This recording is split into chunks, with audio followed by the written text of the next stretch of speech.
What's up, guys? I'm Youngster Skaymore, and I'm back with another Pokemon Sun and Moon news update. Sorry I'm one day late, because, school started yesterday. Anyway, we got a ton of news yesterday. Sorry I'm not covering right away, but we're here today with it, and tomorrow I'm going to cover the Japanese trailer. But anyway, we just got a boatload of stuff, and a lot of it is pretty weird, and I don't really know what to make of it, so I'm going to try my best to explain to you guys everything that we got here. And I'm also going to give you guys all my theories on what's going on. And I also want you guys to tell me in the comments what you think about all this new stuff, because a lot of it is pretty weird, and I don't know what to make of it. I'm just confused and excited, and I'm so hyped for this game. But there's so much, different about it seems from old Pokemon games. Anyway, let's just get right into it. Let's see what's going on. Pika. Alright. New discoveries in Alola. Okay, that's expected. And we got, right off the bat, this thing. What?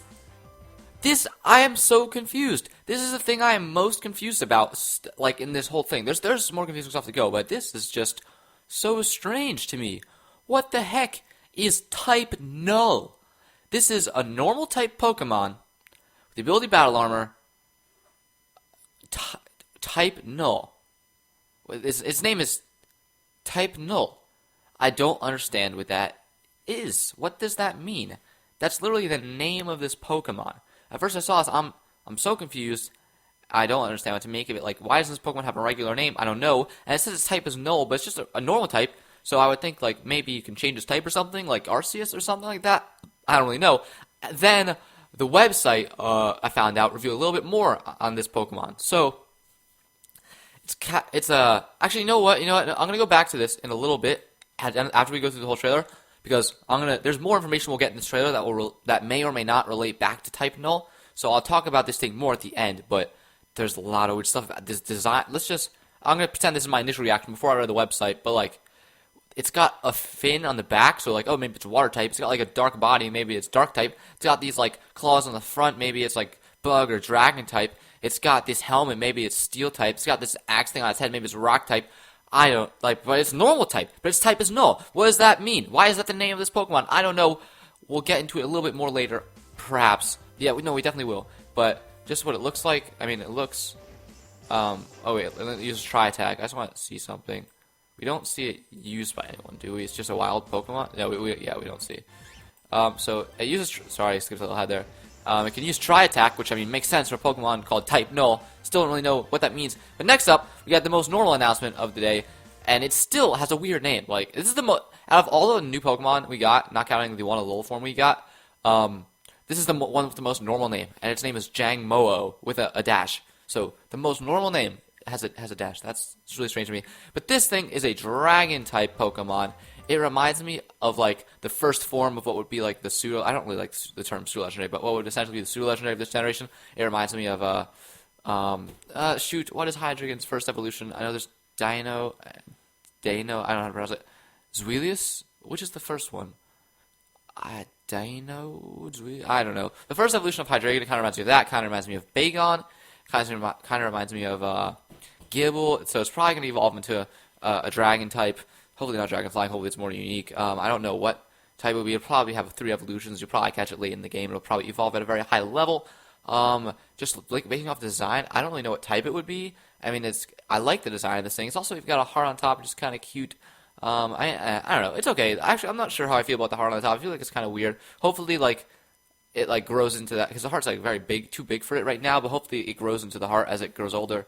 I don't know what type it could be. It's got the metallic color on top, silver. Why couldn't I think of the name for silver or gray? Anyway, it's got a silver color on top, so maybe that will turn into a steel thing, and it will be a steel type. Dragon Steel, maybe it could be Dragon Electric. It's got a lot of yellow, and it's got a glowy tail and some glowy little fin things. Not fins, but you know what I mean. So I'm not really sure. It's got the abilities bulletproof and soundproof. Bulletproof makes you immune to ball and bomb moves and Aura Sphere. So Shadow Ball, Sludge Bomb, Aura Sphere, Seed Bomb, stuff like that. You're immune to it. And soundproof makes you immune to sound moves. Like Hyper Voice, Chatter, Growl, stuff like that. So Bulletproof's probably better ability, but they're both good abilities, both based on him being immune to certain attacks. I like the design of this guy overall. Hopefully, maybe like this will be a new guy to farm heart skills with, because we're all sick of Love Disc. We all know that, and it's apparently got a giant purple tail coming from somewhere. I don't know what move that was. Oh, it was Dragon Tail because it switched out. Wow, Dragon Tail looks very different in this game. And then next we got Raticate. What? Raticate? That's right, Alolan Raticate. Obviously this was expected. First of all, we had the leaks. Second of all, we got Alolan Rattata. Or it's really called Alola Rattata, not Alolan Rattata, but I keep saying Alolan for all these guys. I gotta stop doing that. We got Alola Rattata last week, so this is no surprise. The design, I think, is okay. I don't know. I like that it's not, that these aren't just like palette swaps, like it's actually like a different shape and stuff. Its claws and tail and stuff like that are still the same, but it's a lot fatter. And it's got like these puffy cheeks, and it's pretty cool. Its ears are a little different, its hair is a little different, its head shape's a little different. I kind of like it. I don't love how fat it is, but it makes sense because, you know, it's like the mob leader sort of, because like Young Goose versus Alolan Rattata. Young Goose is the detective, so these guys are all like the mob leaders, I guess, like the gangsters, and this guy's like the leader of the mob, so it's all fat, it's fat guy. So I think that's pretty cool. Dark and normal, like I said before, I don't like the normal type. Same abilities as Alolan Rattata. Also got that cool design on his stomach. I can't imagine this thing being too powerful, to be honest. But next up, we got Pokemon Sun and Pokemon Moon are set 12 hours apart. So that Chinese leak set mentioned something about a unique day, a unique time mechanic. So apparently this is it. And it's not entirely clear. So it says Pokemon Sun and Pokemon Moon will be set 12 hours apart. So and certain events will play out differently. So you're seeing Pokemon Sun and Moon, it's daytime, and the totem Pokemon is like Gumshoos, but here, the totem Pokemon is Alolan Raticate. So I like that. But the thing is, at first, I'm like, okay, so Pokemon Sun is going to take place all in the day, and Pokemon Moon will take place all in the night. That's what I thought this meant, because, you know, Sun, daytime, Moon, nighttime, and everything we see in Pokemon Sun is the daytime. Otherwise, what would be the difference between the two versions? But some people seem to think that it's just 12 hours ahead. So, like, if you're playing Pokemon Moon at 12, if you're playing Pokemon Moon at noon, it'll be nighttime. But if you're playing Pokemon Moon at midnight, it'll be daytime. I don't think that's the case. I think that would just be really dumb and really pointless, because then you can just set your clock back 12 hours, and it will be exactly the same as the other version. So I really don't think that's going to be the case. I think it's just going to be Sun and Moon is going to take place all in the day, entirely in the day. And Sun will take place entirely in the day, and I think that Moon will take place entirely. Am I recording? Oh, that's something I should make sure of.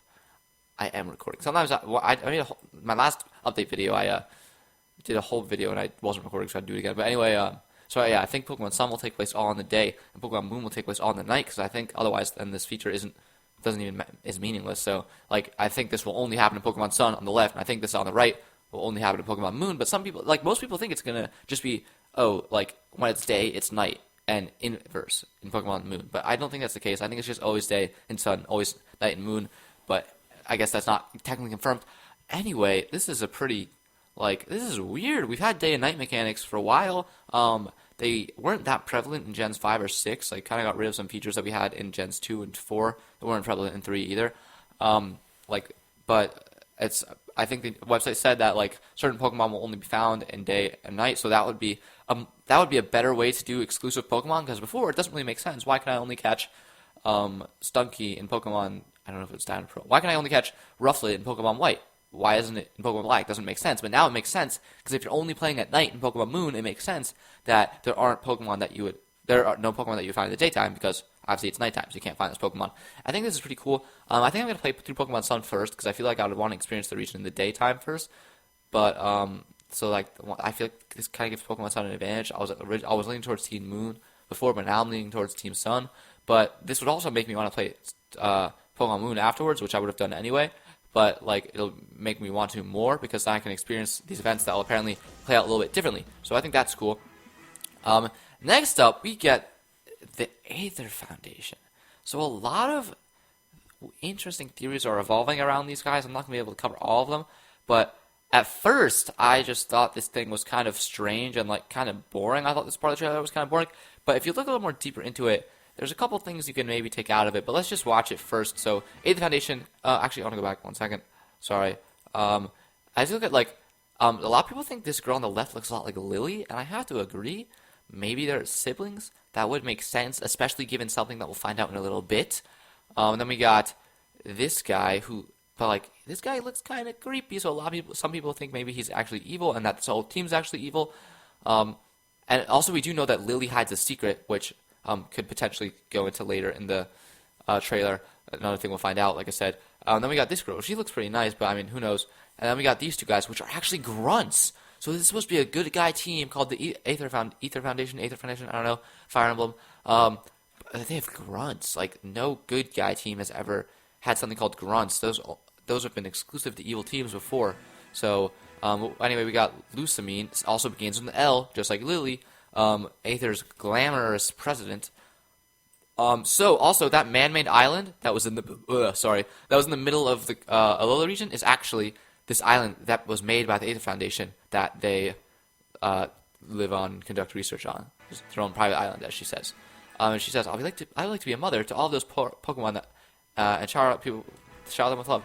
So even Pokemon from distant worlds, far from the Alola region, are worthy of my love. So the thing, Aether Paradise is a veritable paradise for Pokemon that floats apart in the sea surrounding Alola. Anyway, this is Aether's branch chief, Faba is his name. So I think they mentioned later in the trailer, they also, a lot of what they do is like protect those Pokemon that are being hunted by Team Skull.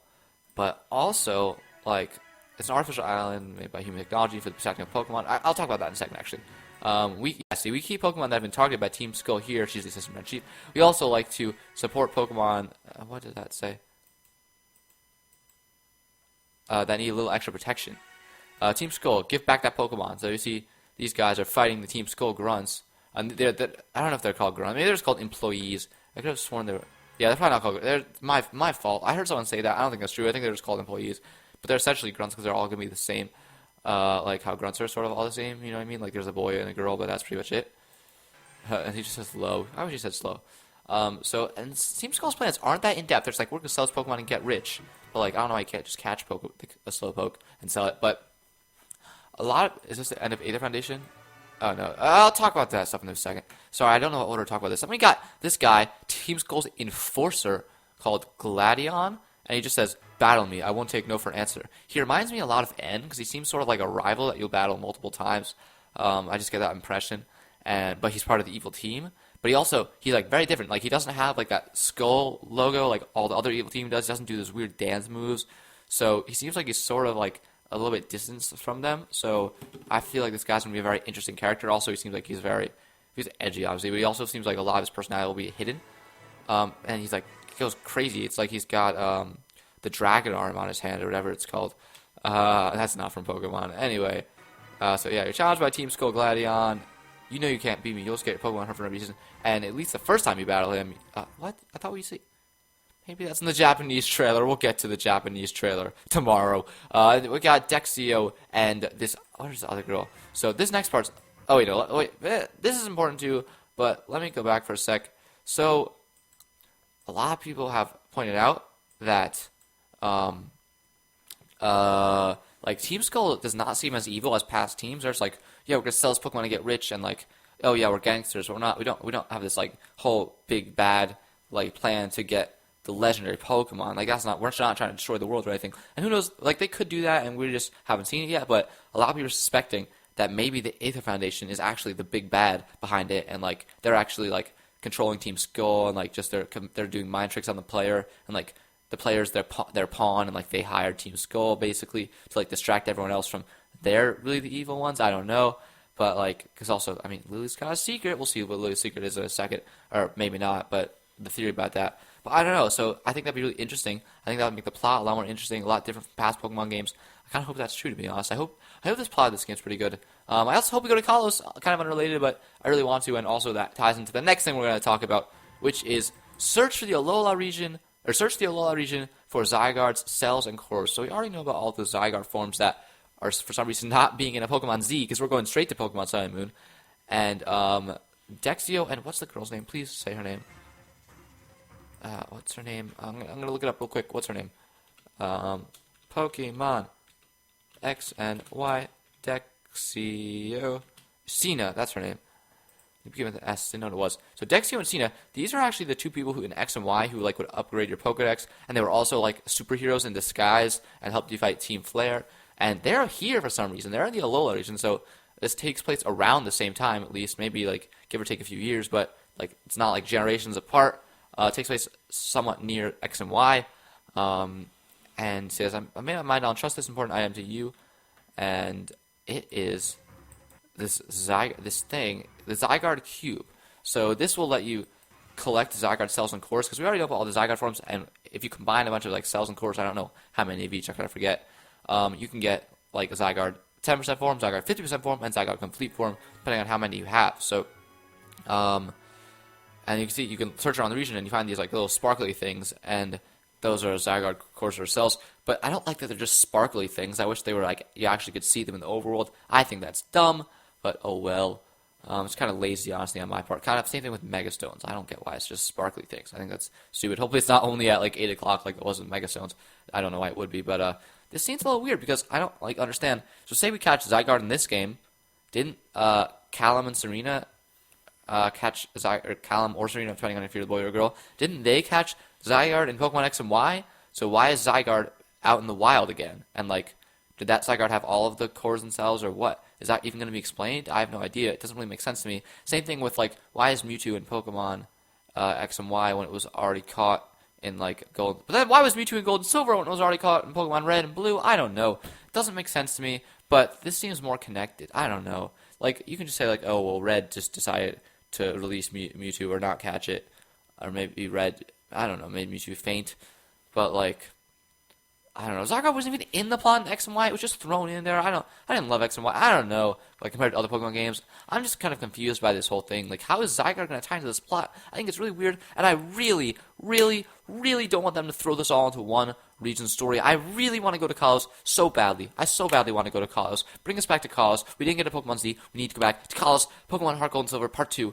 Just kidding. But seriously, 2 regions. Go back to Kalos. Would be awesome. Probably not going to happen. But yeah, you can search for those Zygarde cubes, and I guess eventually you'll be able to get like better forms of Zygarde. And here you see taking photos of a Snap with a Pokefinder. So Pokemon Snap's getting a sequel on the Wii U, like it should have. Just kidding, that's not actually happening. But you can find these little like locations. It doesn't seem like you'll be able to do this anywhere. It seems like you'll only be able to do this at like certain locations, such as this like hole in the bridge. But that's not confirmed. At least I don't think so. And it's called a Pokefinder, and you can like search for Pokemon and just take pictures of them. A lot of people have been clamoring for a Pokemon Snap sequel, so this is, I guess, something for them. It's not a Pokemon Snap sequel, but it's something. And you can share them with your friends, I guess, like online or something. And this guy has like 3,000 thumbs up, so I guess a lot of people are going to see these photos somehow, or this is just ridiculous, and that's not actually going to happen in the real game. So it's like, it's probably not just your friends. It's probably like, I guess anyone can just like look at photos from like random people. I don't know. I can't imagine 3,000 people doing that and all coming across the same photo. But whatever. Like, you can even, like, apparently there's other spots and you can just see Pokemon flying around. So, for example, this Dragonite, which is a pretty rare Pokemon. So that's cool. I'd like that. But, like, I wish you could see Pokemon flying around the overworld, too. That'd be better. But still a cool feature. And then this probably the second weirdest thing. Maybe the weirdest thing. I don't know. I think Type Null is the weirdest thing. But this is probably weirder. I don't know. But a mysterious threat. Ultra Beasts. What are Ultra Beasts? That does not sound like a Pokemon thing. And by the way, I keep almost accidentally calling them Uber Beasts, which is just what I want to do, but they're not. They're Ultra Beasts. But then we see the first one, and we just see this thing. What is this? UB01. What? What is this? Let's look at this reveal again. What? It's clearly like a cinematic thing, so it's clearly huge plot relevance, but there's... What? That's the end of it. That's all we see of him. But we see more of her, it. I don't know. Probably it. Actually, probably her. I don't know. But we'll see. We see more of it in the Japanese trailer, which I'll cover tomorrow. But a lot of people think. I'll talk about this. I don't know. At first, these things are so weird. What the heck is this? Like, it's not. It's the same thing as Type Null. Like, it's not a Pokemon name. It's just UB01. But this actually makes more sense to me. Why I think it's less weird is because it. Like, this is probably just what they're calling it for now, Uberbeast 01. I'm assuming, like, if you eventually catch it, which hopefully you can, it'll actually have a name, like a regular Pokemon would. But, like, is this even a Pokemon? I don't know. But, sorry, I just had my mom walked in. I had to talk to her for a second. But is this, like, even a Pokemon? What, like, will this have its own entry in the Dex? I don't even know. Will it have a name of its own? I don't know. But then there's one more weird thing about it. Is a lot of people are drawing comparisons between this thing and the Lily. Look at that. Look how look at the resemblance. You got the top part looks like a hat. You got these two little things. Wait, can you see my mouse? You cannot see my mouse. You got the two little things like closest to each other look like her braids, and then you got these other tentacles look like her hair, and then these two things look like her leg. So it kind of resembles Lily, similar color scheme, and like similar hat and stuff like that. And also remember, there's one other thing. Lily is said to have. I don't know how these two are related, but it seems very clear that they are. Let me make that case. First of all, the appearance is very similar, colors very similar. Second, we know that Lily hides a mysterious secret, but we don't know what it is. Next up, we actually, in the Japanese trailer, I'm going to talk more about this when I cover it, but in the Japanese trailer, we see that cutscene that we saw Uber Beast 01 in, it's actually in the Aether Foundation. So that means, and we also know that the Aether Foundation, it says it on the website, the Aether Foundation is doing research on Uber Beasts. So, and we also know that Luminis, something like that, the blonde-haired girl from Aether Foundation kind of looks like Lily, and both their names come with an L. Maybe they're related, maybe they're not, but that maybe Lily has tie to the Aether Foundation, but it looks like her, and she has a she has a mysterious secret. And one other thing, let's read the description on Pokemon Sun and Moon official website of UB01. UB01's body is composed of a glass-like substance. However, it's constantly changing shapes, never settling on one. So that could mean that this isn't like its actual shape, but it's just doing this to mimic Lily. A lot of people think that it is Lily, but like maybe you're still not convinced that has anything to do with Lily. Let's read this next part. While evidence of something like a survival instinct can be observed in UB01, no one knows whether it has a will of its own or any emotions. It's said that, for some reason, its movements resemble those of a young girl. Who's a young girl that we know of that resembles this thing? Lily! It clearly has some sort of relationship with Lily. I don't know what it is. And since no one knows if it has a will of its own or any emotions, maybe that Lily is just controlling it? Is that possible? I don't think so, because it also said, like, that could be the case, but maybe also, since it says it's constantly changing shapes, it's just mimicking Lily right now. Like, this is the shape it's settling on right at the moment, for some reason, because it's, like, it's, like, attached to Lily, because it likes Lily. And so there's a lot of possibility. A lot of people think that this Lily is UB01. I don't think that makes too much sense, but I think it's just mimicking Lily, and here's why I think that. So, we know that Lily hides a mysterious secret. And it's also, I think at least, it seems likely that Lily's related to that girl in the Aether Foundation. It's also theorized that the Aether Foundation could be evil, because, like, there's sort of, like, I don't know, they have weird relations with Team Skull. Team Skull doesn't seem to be a big bad. It just seems possible. I'm not saying, like, that's confirmed, obviously not. Maybe it's not even likely, but it's just let's say that's possible. Let's say the Aether Foundation is, like, the evil team. They also have a man-made island and stuff. They have their own man-made island. They're very rich and powerful. They probably are corrupt in some way. I don't know. But we know that they're studying Uber Beasts. Maybe, just hear me out, maybe Lily is related to this other, what is the other girl's name? I need to find out. Let's go find the other girl's name real quick in the Aether Foundation, so I keep referring back to it. Lusamine. So maybe Lily is related is like a sister or something of Lusamine, and Lusamine's part of the Aether Foundation, and they're researching Uber Beasts. But they're not doing it in a very humane way. They're actually being more evil, and this is actually all for their, like, evil plans to do whatever. I don't know what. So the Uber Beasts don't like the Aether Foundation. They're very scared of them because they're doing these horrible things or something, trying to exploit them. Kind of like how Cyrus exploited Mespirit, Azoth, and Yuxi. So Lily, since she's her sister, knows about these plans and is trying to help the Uber Beasts. That's why the UB01 is drawn to Lily, likes her, because she's trying to help them.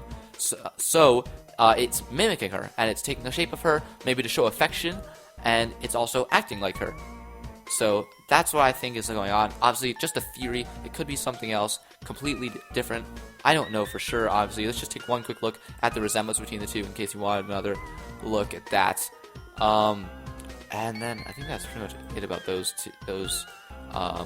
things. I think we'll learn a little bit more in the Japanese trailer, which I'll cover tomorrow. But, oh man, I don't know. I hope this game seems like something that have a really cool plot. And it's how Zygarde's going to be thrown into this. And Type Null, what even is that? But I think it's the end of the trailer, right? Yeah, so we see this thing go crazy with like all the cracked something in the background. And then that's the end of the trailer. There's one more thing down there, but first let's go to, where is it? I just want to read the description of type Null. This Pokemon wearing a mask has been dubbed Null, meaning nothing. And I want to read this because I don't really understand what this thing is. So, oh wait, first, category, synthetic Pokemon. It's also 6 foot, which is like ridiculous. I didn't even think that, but it's this synthetic Pokemon. So that sounds like it's man-made. The shapes of its front and hind legs are clearly different. The reason that type Null was constructed the reason is that type Null was constructed to synthesize the strengths of various Pokemon, enabling it to adapt to any situation. So it was made by man. And this is another huge tie. This is actually the most likely tie between the Aether Foundation and Team Skull. Because, oh my gosh, I can't even think. It was clearly man-made. Actually, I'm gonna keep reading the description. Sorry for going around tangents. Enabling to adapt to any situation. The mask fitted to type Null's head, so that's not his head. That's actually a mask, and there's its eyes you can see under it. It's a piece of equipment designed to control its latent powers. It's extremely heavy, so it also serves to hinder type Null's agility. To complete a certain mission, there was need of a Pokemon powerful enough to rival those Pokemon often spoken of in mythology. So, why does this connect Team Aether, the Aether Foundation, the Aether Foundation and Team Skull? Well, in the Japanese trailer, we'll see that the guy we just learned about, Team Skull's enforcer, I forget his name. What's his name? What's the enforcer's name? Oh boy, this is important. What's his name? Gladion actually has type Null. I don't know if there's more than one. I think there's only one. I don't know. But Gladion has type Null. type Null, I don't know. I don't know if it's one or it's the only one. So, it seems like it's man-made. Who could possibly make something like this? The Aether Foundation. They're a bunch of scientists with a whole island that's man-made. They clearly have the power to make this. Yet, it's so powerful, because it can adapt to any situation, that they needed to build this mask to make it less powerful so they can control it. Yet, Gladion has it. And also, it says to complete a certain mission, there was need of a Pokemon powerful enough to rival those Pokemon often spoken of mythology. So this thing, whoever made this, they made it probably to help interfere with Solgaleo and or Lunala. So maybe Team Skull just made it, and they're the ones who are behind this whole thing because they want Solgaleo and Lunala. However, they haven't seemed to care about Solgaleo and Lunala at all. They just seem like, oh, we're gonna sell this Slowpoke to make money. They just seem like dumb gangsters. They don't seem like that much of a big deal. However, they don't seem like they have the potential to make something like this. We haven't seen any scientists on them. We haven't seen any headquarters. Maybe they have them, but we haven't seen them. But the Aether Foundation does. They have this giant man-made island where they easily could have the technology to create a Pokemon like this. And maybe they're going after the legendary Pokemon to do something with them. I don't know what. And they are just using Team Skull as pawns, or they're just Team Skull is actually part of them, or maybe they're just paying. They found these dumb gangsters, and they're just paying them to pretend to be the real bad guys to distract from everything else that's going on, or to make Aether Foundation seem like the good guys. Maybe it's to make Aether Foundation seem like the good guys because they're protecting, in quotes, Pokemon from Team Skull, when really they're creating the problem themselves. That's my theory, in combination with the Lily and UB01 theory. I don't know if it's true. If it is, come back to this video in November and give me a like or something, because I think that's pretty impressive if I got that whole thing right. It's a little bit of stuff I've heard from other people, but I mostly thought of it all myself.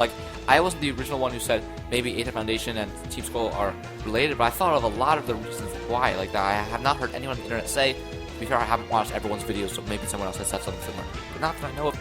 So we got a lot of weird stuff today, and it's also, I don't think it's a coincidence that we learned of Type Null, UB01, and the Aether Foundation all in the same trailer.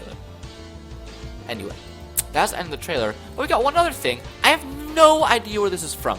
Please, if anyone knows, tell me where this is from. But right under the trailer, Cerebi just has possible new Pokemon.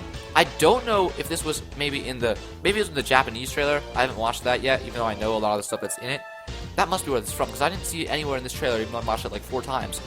But we got a possible new Pokemon here. It doesn't mention it at all in this text here, but I guess and a lot of people are theorizing it, including me.